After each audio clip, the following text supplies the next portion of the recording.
พันหันสาวน้องนางคนเล่าน้องกองคำเลยดูปลาจอน้องนางอ่อนนั้นพี่ลมพักน้องกองคำเยอะหากอยากน้องมาใจเทียมเสือเจอถึงเมื่อวันเฮาเลยลาดูกันกองคำเอ่ยใจพี่เจอเล่นาหากอยากน้องมาเจอใจย้อนมีอยู่จำหักสู้อยู่ก็อำจางลาดเลยกองคำมอนในผู้นางมีก็มากมายผู้โดยอยู่อำจึงสู่คนเล่าเลยย้อนสู่หายทบยาในฝันต่อจู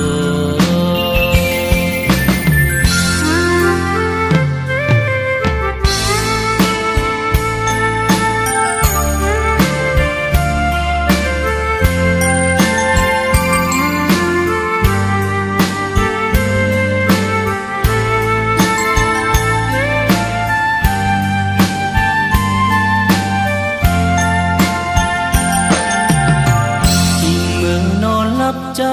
ก็พันหันสาวน้องนางคนเล่าน้องกองคำเลยดูปลาจอน้องนางอ่อนนั้นพี่ลมพักน้องกองคำเยอะหากอยากน้องมาใจเทียมเสือเจอถึงเมื่อวันเฮาเลยลาดูกันกองคำเอ่ยใจพี่เจอเล่นาหากอยากน้องมาเจอใจย้อนมีอยู่จำหักสู้อยู่ก็อำจางลาดเลยกองคำมอนในผู้นางมีก็มากมายผู้โดยอยู่ถึงสู่คนเล่า